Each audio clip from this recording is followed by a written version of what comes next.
နက်ခင်းတိုင်းမှာတင်းရှိမှရွေးချယ်ရမယ့်လမ်းနှစ်လမ်းရှိနေပါတယ်။တင်ကအိမ်မက်တွေမှတ်ရင်ဆက်ပြီးအိပ်ပျော်နေလား။ဒါမှမဟုတ်အိယာကထားပြီးအဲ့ဒီအိမ်မက်တွေကိုလက်တွေ့ကြကြအကောင့်ထဲပေါ်မလား။ခဏလောက်စဉ်းစားကြည့်ပါ။မနေ့တိုင်းတင်ပြုလုပ်လိုက်တဲ့ဆုံးဖြတ်ချက်တစ်ခုက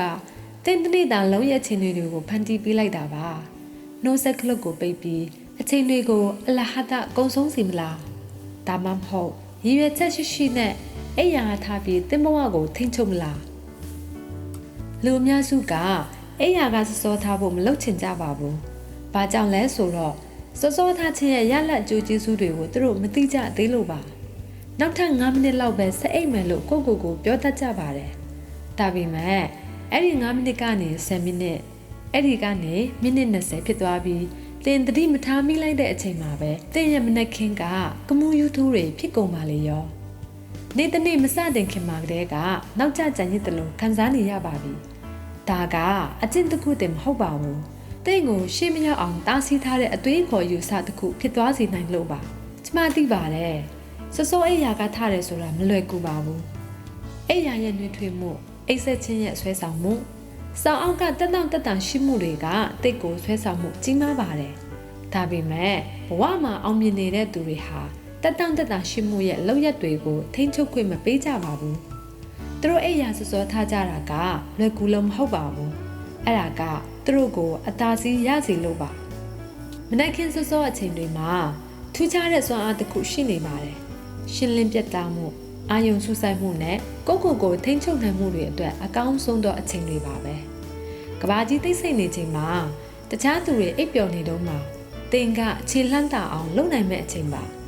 ဒီနေ့မှာတော့စောထားခြင်းကတင်ဘဝကိုဘယ်လိုပြောင်းလဲသွားပြီးနိုင်လဲတင်ဘဝကိုပိုလွယ်ကူအောင်ဘယ်လိုလုပ်မလဲ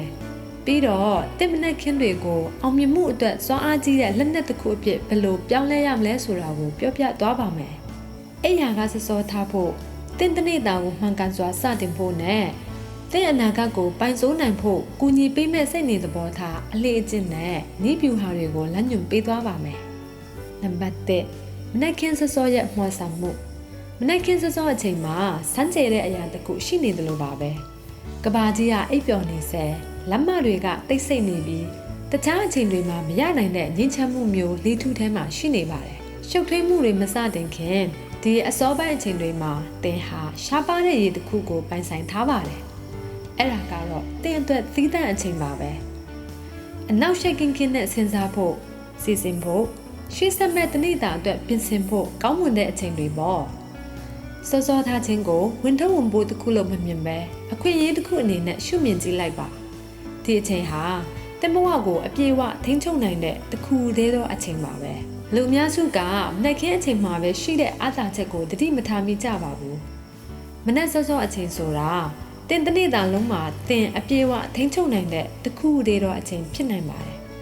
ဝင်လာမဲ့ email တွေမရှိသေးဘူးဖုန်းခေါ်ဆိုမှုတွေမရှိသေးဘူးတာဝန်ဝတ္တရားတွေမရှိသေးပါဘူးကဘာကြီးအိပ်ပျော်နေတော့အချိန်မှာတင်ကရှေ့ကနေစတင်နိုင်မဲ့ရွှေရောင်အခွင့်အရေးတစ်ခုပါပဲလူများစုကသူတို့ရဲ့မနက်ခင်းကိုဘယ်လိုစတင်တယ်လဲဆိုတာကိုစဉ်းစားကြည့်ပါနောက်ကျမှအိယာကထားတယ်ဖုန်းကိုအရင်ဆုံးကောက်ကင်တယ် notification တွေကိုကြည့်တယ်ပြီးတော့အလုပ်သွားမှုအစဉ်သင့်ဖြစ်အောင်ကမူးယူထိုးပြင်ဆင်ကြတယ်နေ့တနေ့မစတင်ခင်မှာကတည်းကစိတ်ဖြစ်စီမှုတွေဖြစ်နေကြပါပြီအဲ့ဒါကိုစောထားတဲ့သူတယောက်နဲ့နှိုင်းယှဉ်ကြည့်ပါသူကအကြောလျှော့တယ်ရေတစ်ခွက်တောက်တယ်ပန်းတိုင်တွေစီစဉ်တယ်စာအုပ်ဖတ်ချင်ဖတ်မယ်ဒါမှမဟုတ်နေမထွက်ခင်လေ့ကျင့်ခန်းလုပ်မယ်ဘယ်သူကအောင်မြင်မှုအတွက်သူ့ကိုယ်သူပြင်ဆင်နေရလို့ထင်မလဲစောထားခြင်းကတင့်ကိုတနေ့တာအတွက်အချင်းပိုတွေပေးယုံတယ်မဟုတ်ပါဘူးထိန်းချုပ်နိုင်စွမ်းကိုပါပေးထားတာပါအချင်းတွေအနောက်ရှက်တွေကတင့်အစားဆုံးဖြတ်ပေးတာမျိုးမဟုတ်ပဲတင်တနေ့တာဘယ်လိုဖြစ်လာမလဲဆိုတာကိုတင်ကိုယ်တိုင်ဆုံးဖြတ်ခွင့်ရနေတာပါပဲဒါဟာတိုးတက်မှုရလို့သူတွေနဲ့ပုံမှန်တန်တရားထဲမှာပဲနေသူတွေရဲ့ကြားကကွာခြားချက်ပါပဲပြီးတော့နက်ခင်းစောမှာရရှိတဲ့စိတ်ပိုင်းဆိုင်ရာရှင်းလင်းပြသမှုလည်းရှိပါသေးရဲ့တင်စောနိုးလာတဲ့အခါတင်စိတ်ကလန်းဆန်းနေပြီးကမ္ဘာလောကကြီးရဲ့အဆူညံတန်တွေနဲ့အမြင့်ညမ်းသေးပါဘူးနက်တွေးခေါ်ဖို့စိတ်ကူးတစ်တွေဖန်တီးဖို့နဲ့တင်တနေ့တာကိုပုံဖော်မဲ့ရည်ရွယ်ချက်တွေသတ်မှတ်ဖို့အကောင်းဆုံးသောအချိန်ပါပဲ ကမ္ဘာအောင်မြင်ဆုံးသောပုဂ္ဂိုလ်များစွာကမနက်စောစောထခြင်းကိုအလေးထားကြပါတယ်အလုံးလုံးဖို့အချိန်ပိုရလို့တသက်မဟုတ်ပါဘူးနေ့တစ်နေ့ရဲ့ပထမဆုံးသောနာရီအနှဲငယ်ဟာစိတ်အထက်မြက်ဆုံးသောအချိန်ဆိုတာသူတို့သိထားကြလို့ပါစာရေးတာဖြစ်ဖြစ်ပြဿနာဖြေရှင်းတာဖြစ်ဖြစ်တီထွင်ဖန်တီးတာဖြစ်ဖြစ်မနက်စောစောကအကောင်းဆုံးသောအချိန်တွေပါပဲ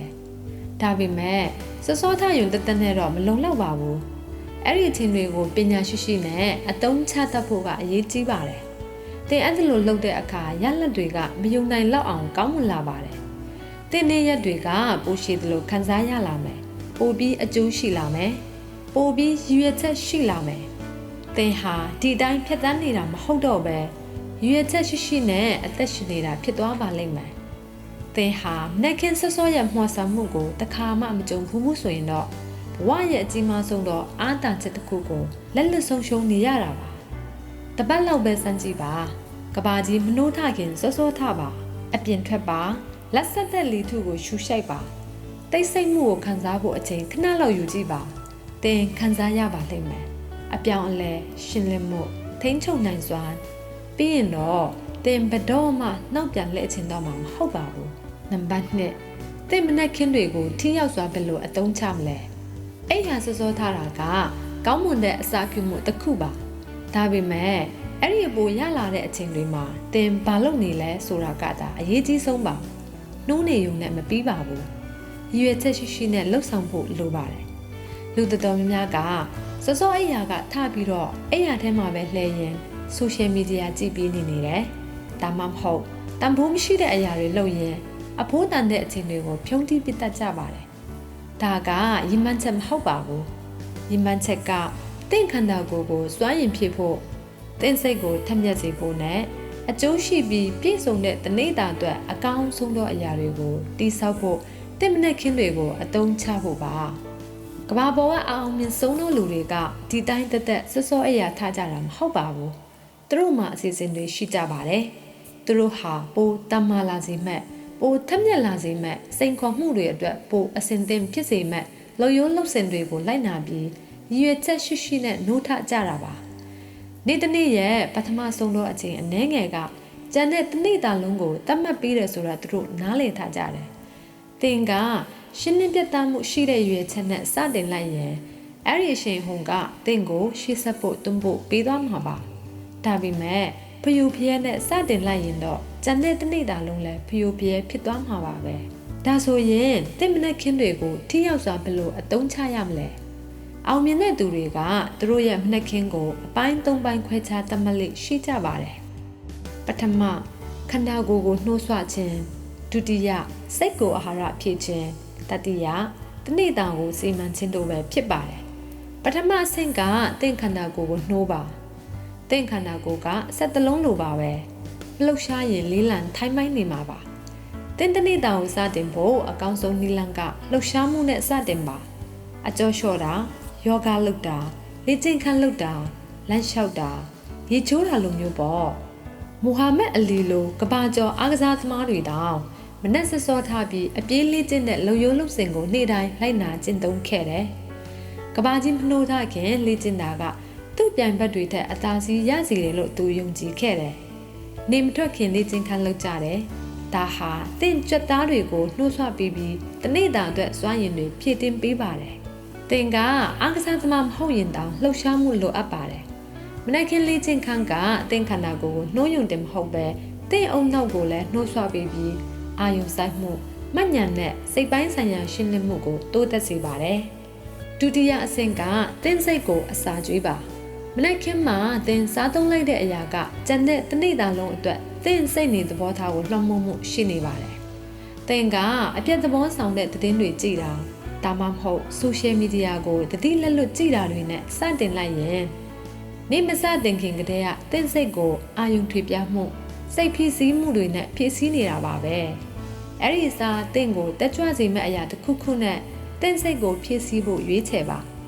အချမ်းသာဆုံးနဲ့အအောင်မြင်ဆုံးသောယင်းနှမြုပ်နှံသူတွေထဲကတဦးဖြစ်တဲ့ဝါရန်ဘူဖက်ကိုဥပမာယူပါဝါရန်ဘူဖက်ကတခြားဘာမှမလုပ်ခင်မနက်တိုင်းနာရီပေါင်းများစွာစာဖတ်ပါတယ် သင်ယူခြင်းဟာကိုယဉ်နှမြုပ်နှံနိုင်တဲ့အကြီးမားဆုံးသောအရာတွေထဲကတစ်ခုလို့သူယုံကြည်ပါတယ်။သင်စာအုပ်ကိုနာရီပေါင်းများစွာဖတ်เสียရမလိုပါဘူး။ဒါပေမဲ့မနေ့တိုင်းထိုးထွင်းသိမြင်စရာတစ်ခုစာအုပ်ဆောင်းပါးဒါမှမဟုတ်အတန်ဖိုင်ကိုဖတ်ရှုဖို့15မိနစ်လောက်ပဲအချိန်ပေးမယ်ဆိုရင်သင်ဘလောက်ပိုထက်မြက်လာမလဲပိုအစင်သင့်ဖြစ်နေမလဲဆိုတာစဉ်းစားကြည့်ပါ။စာအုပ်ဖတ်တာကသင်နဲ့အဆင်မပြေဘူးဆိုရင်နေ့စဉ်မှတ်တမ်းရေးခြင်း journaling ကသင်စိတ်ကိုအစာကျွေးဖို့နောက်ထပ်ထိရောက်တဲ့နည်းလမ်းတစ်ခုပါသင်အတွေးတွေစိတ်ကူးတွေဒါမှမဟုတ်တနေ့တာအတွက်ပန်းတိုင်တွေကိုချရေးတာကစိတ်ရှင်းလင်းမှုနဲ့အာရုံစိုက်မှုကိုယူဆောင်လာပေးပါတယ်Thomas Edison ဟာသူ့ရဲ့အတွေးတွေစိတ်ကူးတွေအစီအစဉ်တွေနဲ့ပြည့်နေတဲ့အသေးစိတ်မှတ်တမ်းတွေကိုရေးသားလေ့ရှိရယ်မနက်တိုင်းသူ့ရဲ့စိတ်ကူးတွေကိုချရေးတဲ့အလေ့ကျင့်ကသူ့ကိုတီထွင်ဖန်တီးနိုင်စွမ်းရှိစေပြီးစနစ်တကျရှိနေစေဖို့ကူညီပေးခဲ့တယ်။သင်ကအတွေးတွေကိုစာရွက်ပေါ်တင်လိုက်တဲ့အခါအဲ့ဓာတွေကလက်တွေ့ဖြစ်လာပြီးသင်အကောင့်ထဲပေါ်နိုင်တဲ့အရာဖြစ်လာစေပါတယ်။တတိယအဆင့်က